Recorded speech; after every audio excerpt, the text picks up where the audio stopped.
Good evening, guys. This is Sheikh Shakir, and I welcome you all in this special course in which we are covering the principles of heredity and evolution. And in the class 12th, and in the last lectures, we have completed different concepts from genetics.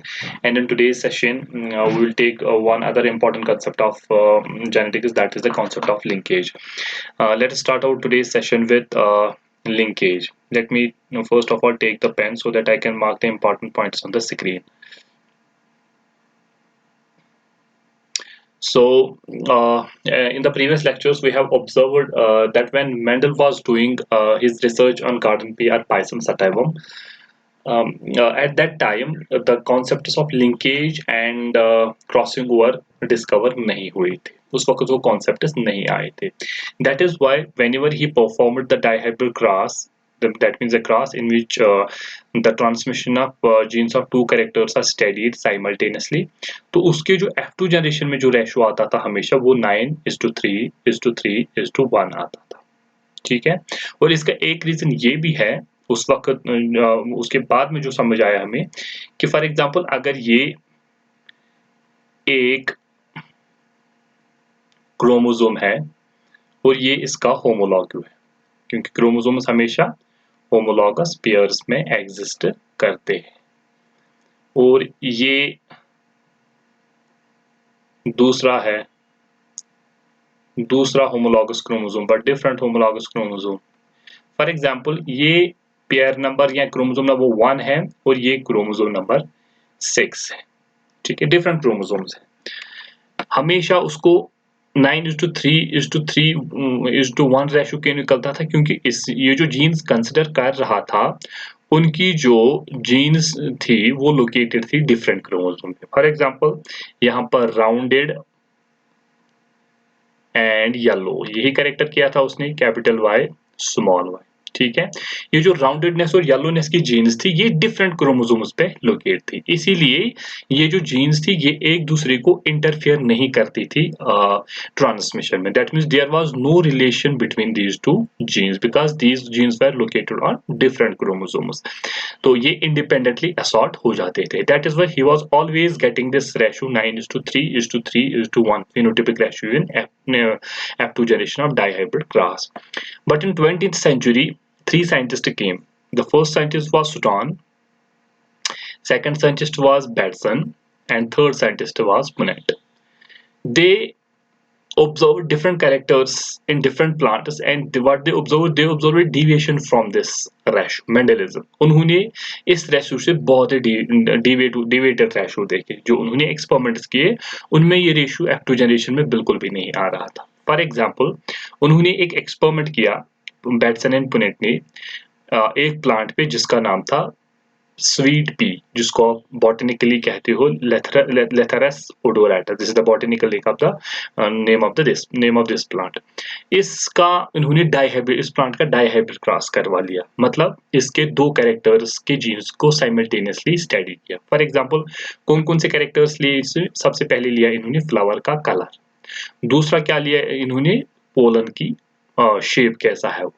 ठीक है, तो flower का colour पहला character था और pollen की shape दूसरा character था. तो दो कैरेक्टर्स ले लिए, तो इसीलिए इस क्रॉस को हम कहेंगे डाइहाइब्रिड क्रॉस. तो फ्लावर के कलर में दो अल्टरनेटिव फॉर्म्स थे, एक था पर्पल फ्लावर एंड दूसरा था रेड फ्लावर. और इसमें पोलन की शेप में थी, एक लॉन्ग पोलन था और दूसरा क्या था? Round pollen. ये इन्होंने कैरेक्टर्स कंसिडर कर लिए. ठीक है, जैसे मेंडल ने भी किए थे, round and yellow, wrinkled and green, इन्होंने भी ऐसे किए. ये जो पैरेंट लिया इन्होंने होमोजाइगस कंडीशन में लिया, ये भी लिया होमोजाइगस कंडीशन. आई होप कि होमोजाइगस अब आपको समझ में आ रहा है. ये डबल डोमिनेंट है, ये डबल रिसेसिव. इसमें सारे एलील्स डोमिनेंट एलील्स है, इसमें सारे एलील्स रिसेसिव एलील्स है. और ये भी याद रखना है, purple flower colour is dominate over red flower colour and longness is dominate over roundness. I hope ये आपको समझ में आ रहा है. जब ये फ्लावर्स गैमेटोजेनेसिस करेंगे, जब गैमेट्स बनाएंगे, पोलन ग्रेन्स एंड ओव्यूल्स बनाएंगे, तो उस वक्त कौन सा डिवीजन होता है? Meiotic division, reductional division. Chromosome number reduce हो जाएगा गैमेट्स में.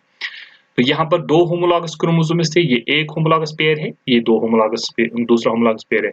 हर पेयर में से एक ही आएगा तभी हाफ हो जाएगा. इसमें से कैपिटल पी आएगा, इसमें स्मॉल पी आएगा, तो ये एक गैमेट बन गया. This is one gamete.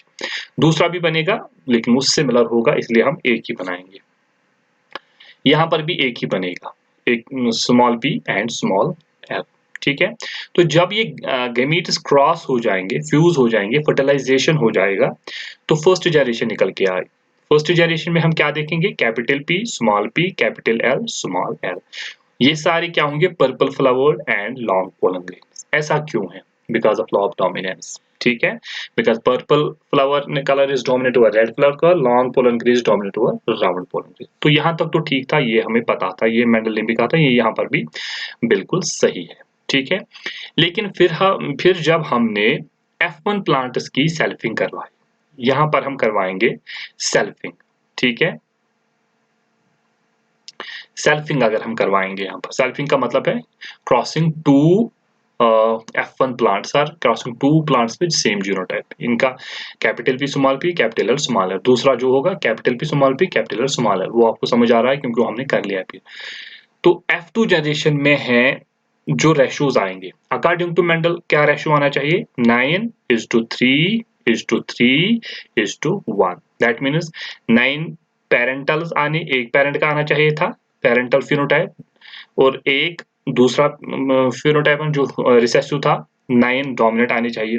3 और 3 क्या आने चाहिए, न्यू कॉम्बिनेशन, जो हमारे पास नहीं थी। ये कैसे समझेंगे हम, for example purple flowered long pollen grain, this was the dominant parent, तो 9 आने चाहिए थे मेंडल के हिसाब से।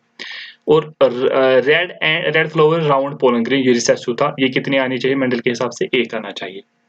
लेकिन आया कितना मेंडल के हिसाब से, यहाँ पर ये हमारे ऑब्जर्व रेशो में क्या आया, ये 11 आ गए, तो ज्यादा आ गए 9 से। ये 3 आ गए तो ज्यादा आ गए, ठीक है।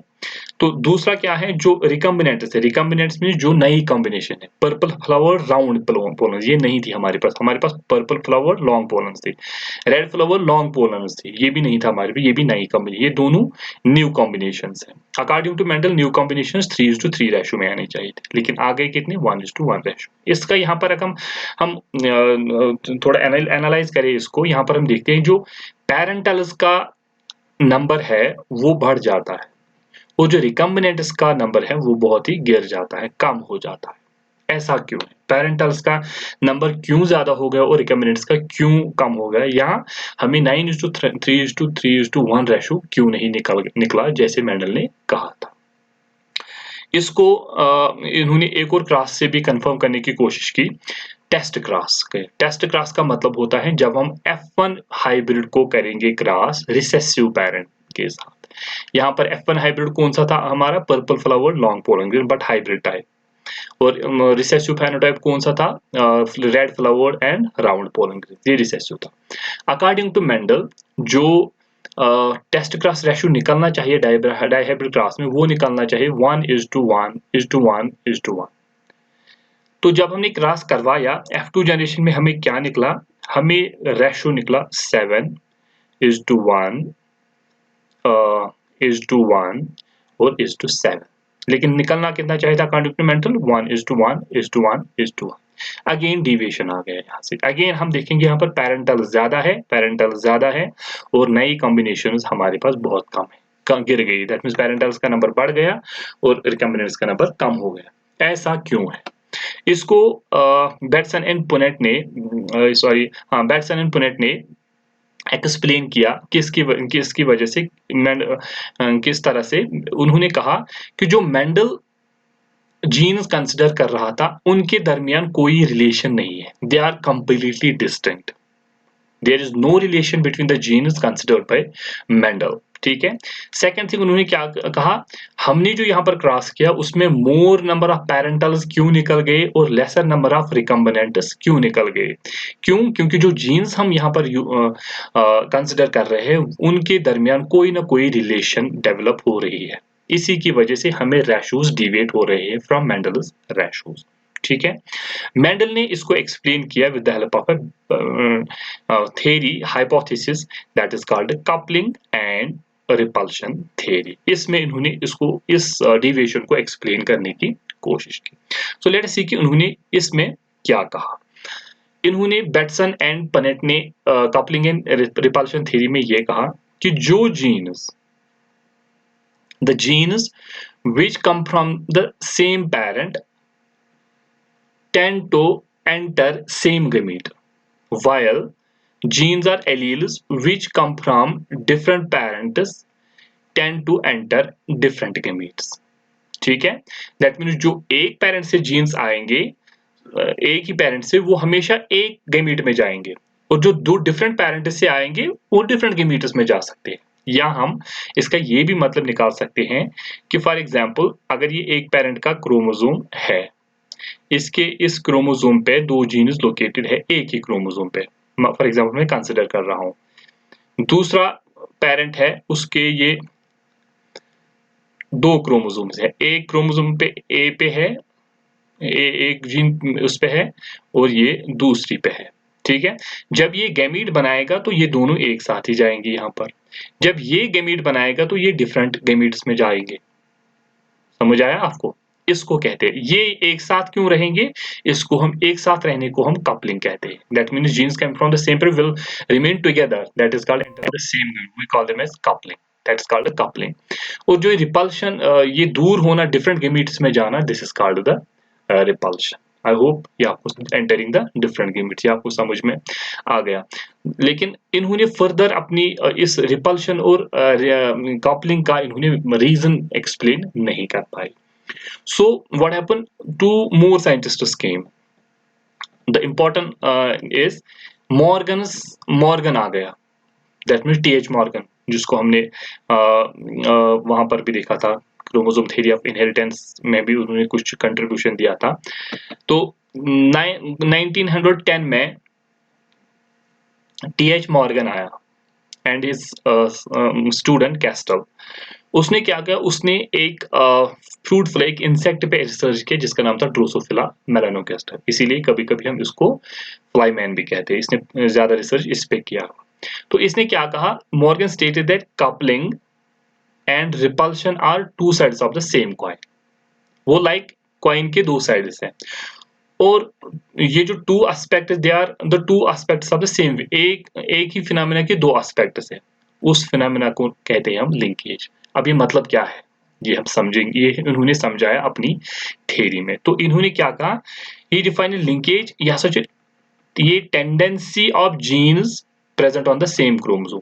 वो जीन्स जो एक ही क्रोमोसोम पे लोकेटेड है, ये क्रोमोसोम है, एक जीन यहाँ पे है, उसी क्रोमोसोम पे दूसरी जीन यहाँ पे है। फॉर एग्जांपल ए जीन यहाँ पर है, बी जीन यहाँ पर है, to remain together in their original combination and to enter the same gamete. कि इन जीन्स का एक साथ ही रहना और एक साथ एक गेमीट में जाना, इसको हम कहते हैं लिंकेज। लेकिन ये उन्हें फर्दर एक्सप्लेन किया अपनी थ्योरी में, जिसका नाम था क्रोमोसोमल थ्योरी ऑफ लिंकेज। तो लेट अस सी कि उन्होंने इस क्रोमोसोमल थ्योरी ऑफ लिंकेज में क्या कहा। सबसे पहली बात जो क्रोमोसोमल थ्योरी ऑफ इनहेरिटेंस में मॉर्गन एंड कैसल ने कहा, दे सेड द जीन्स जो लोकेटेड होते हैं एक ही क्रोमोसोम पे या सेम क्रोमोसोम पे, where is the cursor?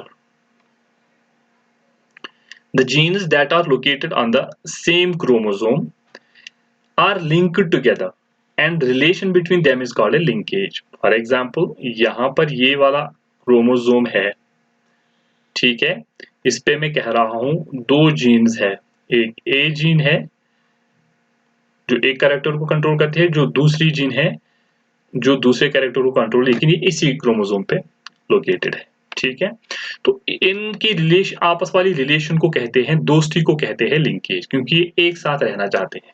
This is called a linkage.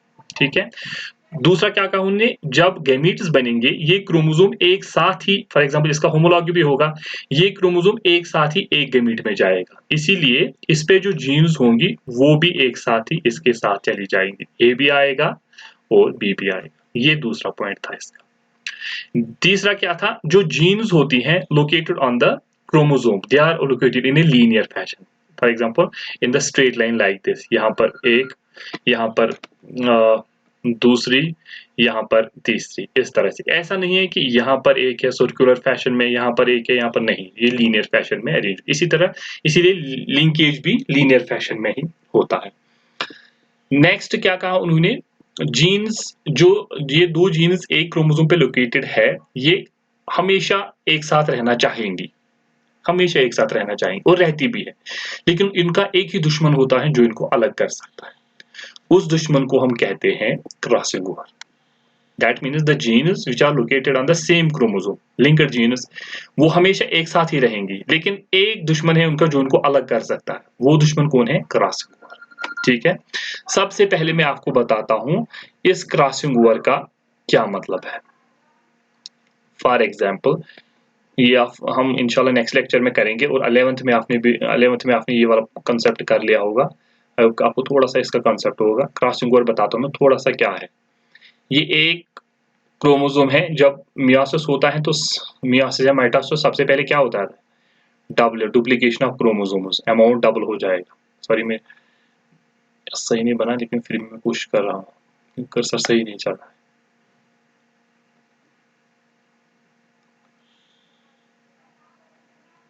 ये एक ही होमोलॉगस क्रोमोसोम, एक होमोलॉगस क्रोमोसोम है।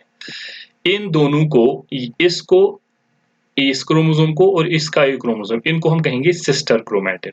क्या कहेंगे? सिस्टर क्रोमैटिड, क्योंकि इस पे जो जीन है वो बिल्कुल इस पे भी वही जीन हो। फॉर एग्जांपल, इस पे अगर जीन, फॉर एग्जांपल अगर हम वहां पर कर रहे हैं जीन्स कंसिडर कैपिटल पी पर्पलाइड और कैपिटल एल, यहाँ पर भी होगी कैपिटल एल और यहाँ पर होगी कैपिटल पी, क्योंकि ये सेपरेट हो जाएंगे, डिफरेंट गेमिट्स में जाएंगे ना, इसलिए पहले डुप्लीकेशन ऑफ क्रोमोसोम्स हो जाता है। इसलिए इस पे जो जीन होगी बिल्कुल इसका भी कॉपी होगा यहाँ पर, आइडेंटिकल कॉपीज। दूसरा, हम ये वाला क्रोमोसोम इसी होमोलॉगस का, इस पे हम कहेंगे स्मॉल पी वाली जीन है जो रेडनेस के लिए है, इसके अगेंस्ट में यहाँ पर स्मॉल पी वाली जीन, ये बिल्कुल अगेंस्ट होती है, इधर उधर बन गई, आप ये मत समझना कि इस तरह इधर उधर होती है। स्मॉल एल जो राउंड पोलन्स के लिए इस तरह से है। ठीक है, अब क्या इन दोनों को कहेंगे सिस्टर क्रोमैटिड्स, इन दोनों को भी कहेंगे आपस में sister chromatid, because they are identical. अगर इन दोनों के दरमियान सबसे पहले हम इसको और इसको, इस वाले को और इस वाले को, इनको कहेंगे नॉन सिस्टर क्रोमैटिड्स, क्योंकि इन पे जो जीन्स है वो अलग अलग है। ठीक है, नॉन सिस्टर क्रोमैटिड्स। इसको और इसको भी कहेंगे नॉन सिस्टर, इसको और इसको भी कहेंगे नॉन सिस्टर। ठीक है, तो इन दोनों को सिस्टर क्रोमैटिड्स, इसके एक को, इसके दूसरे को, इनको कहेंगे non sister chromatids. For example, अगर नॉन सिस्टर क्रोमैटिड्स के दरमियान एक्सचेंज ऑफ सेगमेंट होता है, अब आप कहेंगे कि सिस्टर क्रोमैटिड्स के दरमियान क्यों नहीं होगा? अगर होगा तो वहां कोई फर्क ही नहीं पड़ेगा, यहाँ पर भी कैपिटल है, यहाँ पर भी वही जीन है, यहाँ पर भी वही जीन है, वो इधर जाएगी, इधर से इधर जाएगी, लेकिन जीन तो सिमिलर है ना, इसीलिए इस पे क्रॉसिंग ओवर, सिस्टर क्रोमैटिड्स पे क्रॉसिंग ओवर का कोई फायदा नहीं है। अगर ना इस पे और इस पे क्रॉसिंग ओवर होता है, क्रॉसिंग ओवर का मतलब है एक्सचेंज हो जाएंगे सेगमेंट्स। फॉर एग्जांपल, यहाँ पर मैं एक कलर ले लेता हूँ, ये वाला कलर लेता हूँ। फॉर एग्जांपल, इसका ये वाला पार्ट जो जिसमें एल जीन लगी हुई है, इसका ये वाला पार्ट, और दूसरा कलर ले लेता हूं मैं यहाँ पर,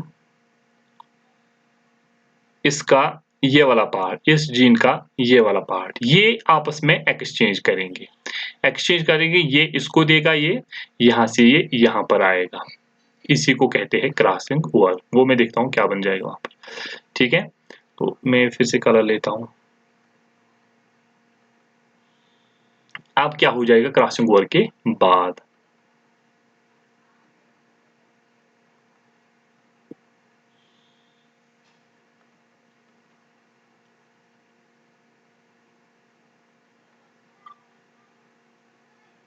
ये है, यहाँ पर कौन सी जीन है? कैपिटल है, वो लगी हुई है, कैपिटल पी लगी हुई है, और यहाँ पर भी कैपिटल पी लगी हुई है।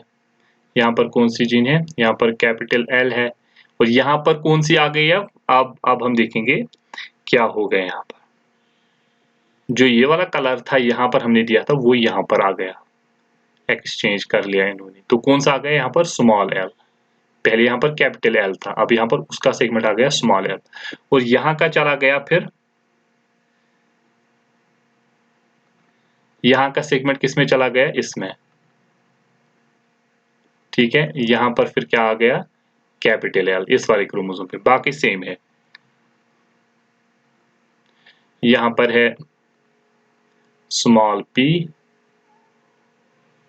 और यहाँ पर भी है स्मॉल p, यहाँ पर भी है स्मॉल l। तो कैपिटल L यहाँ आ गया, स्मॉल l यहाँ आ गया, ठीक है। तो इन दो जीन्स को जो इस होमोलॉगस क्रोमोसोम पे प्रेजेंट थी, कैपिटल P कैपिटल L, इनको किसने अलग किया? क्रॉसिंग ओवर ने, ठीक है।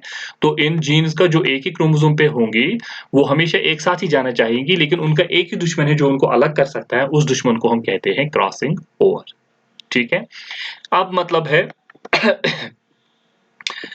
ये नेक्स्ट पॉइंट था इनका, ये है, सॉरी, ये तो ये क्रॉसिंग ओवर है जो इनको अलग कर सकता है। आई होप कि क्रॉसिंग ओवर का थोड़ा सा कॉन्सेप्ट आपको आ गया होगा। The genes which are close to each other are more strong linkage. अब इसका क्या मतलब है? फॉर एग्जाम्पल ये मैं एक यहाँ पर क्रोमोसोम बना लेता हूं, ठीक है, ये दूसरा क्रोमोसोम बनाऊंगा मैं, यहां पर एक जीन है, ए जीन है, इसी क्रोमोसोम पे दूसरी जीन है, दूसरे कैरेक्टर की बी जीन है, लेकिन इसमें डिस्टेंस इतना है। दूसरा बनाएंगे हम ए जीन इधर और दूसरी जीन उसके पास में ही है बी जीन, इसमें डिस्टेंस बहुत कम है, ठीक है। तो बताओ इन दोनों के एक साथ जाने के चांसेस ज्यादा है कि या इन दोनों के? इन दोनों के, क्योंकि डिस्टेंस कम है, ठीक है। दैट मीन्स लिंकेज इनमें ज्यादा, एक साथ जाने का चांसेस इनका ज्यादा है, इनका कम है। तो हम कह सकते हैं linkage is inversely proportional to distance. जितना डिस्टेंस ज्यादा होगा लिंकेज कम होगा, साथ जाने का चांस कम होगा, जितना डिस्टेंस कम होगा लिंकेज ज्यादा होगा, साथ जाने का चांसेस ज्यादा होगा, ठीक है। अब ये क्रॉसिंग ओवर किस पे डिपेंड करना है? ये एक्सचेंज ऑफ सेगमेंट किस पे डिपेंड करता है? ये भी डिस्टेंस पे डिपेंड करता है। क्रॉसिंग ओवर और डिस्टेंस में क्या रिलेशन है? Crossing over is directly proportional to distance. That means जितना डिस्टेंस ज्यादा होगा उतना क्रॉसिंग ओवर ज्यादा होगा, उतना अलग होने के चांसेस ज्यादा होंगे। दैट मीन्स इनमें ज्यादा क्रॉसिंग ओवर होने के चांसेस है। तो अगर यहाँ पर डिस्टेंस कम है, क्रॉसिंग ओवर भी कम होगा, तो इनमें क्रॉसिंग ओवर होने के चांसेस कम है, इसीलिए अलग होने की चांसेस भी कम है। तो इनडायरेक्टली हम ये भी लिख सकते हैं crossing, sorry, linkage is inversely proportional to crossing over. जितना ज्यादा क्रॉसिंग ओवर होगा उतना लिंकेज कम होगा। दैट मीन्स साथ जाने के चांसेस कम होंगे। जितना क्रॉसिंग ओवर कम होगा उतना लिंकेज ज्यादा होगा, साथ जाने के चांसेस ज्यादा होंगे। आई होप कि आपको समझ में आ गया। यही इस पॉइंट में इसने कहा है और यही इसने यहाँ पर भी कहा है। डिस्टेंस बिटवीन ये भी हमने कर लिया क्रॉस। तो linked genes try to remain together. यही जो जीन्स होती है, जो मैंने अभी कहा यहाँ पर, जो ये फॉर एग्जांपल ये जीन्स है, ये जीन्स है, ये हमेशा एक साथ ही जाने चाहिए। इसी इन्हीं के साथ जाने को की प्रोसेस को कहते, फिनोमेना को कहते हैं लिंकेज। ये डेफिनेशन है, पढ़ रहे हैं हम बेटा, ठीक है। इन्हीं के साथ जाने की उस प्रोसेस को कहते हैं लिंकेज। तो अगर हम before we discuss the definition of the linkage, अगर हम देखेंगे अब लिंकेज और इंडिपेंडेंट असॉर्टमेंट में हमें क्या क्या डिफरेंसेस देखे, क्योंकि linkage is totally against crossing over. जो जीन्स मेंडल ने कंसिडर की थी, फॉर एग्जांपल ये एक क्रोमोसोम था, ये दूसरा क्रोमोसोम था, यहाँ पर जीन ए थी और यहाँ पर जीन बी थी, दो जीन्स डिफरेंट क्रोमोसोम्स पे थी। यहाँ पर मैं और दो बनाता हूँ, यहाँ पर एक क्रोमोसोम है, सॉरी, ए जीन, उसी क्रोमोसोम पे दूसरे कैरेक्टर की बी जीन है जिसको हम कहते हैं बी जीन। ये जो जीन्स है डिफरेंट क्रोमोसोम्स के हैं, इनको हम कहते हैं अनलिंक्ड जीन्स। ये जो जीन्स एक ही क्रोमोसोम पे होते हैं इनको हम कहते हैं लिंक्ड जीन्स। और लिंक्ड जीन्स क्या दिखाएंगे? Linkage, they will get together in the this क्या नाम है इसका, गैमीट्स और जनरेशन। और अनलिंक्ड क्या दिखाएंगे? ये दिखाएंगे इंडिपेंडेंट असॉर्टमेंट, ये असॉर्ट हो जाएंगे।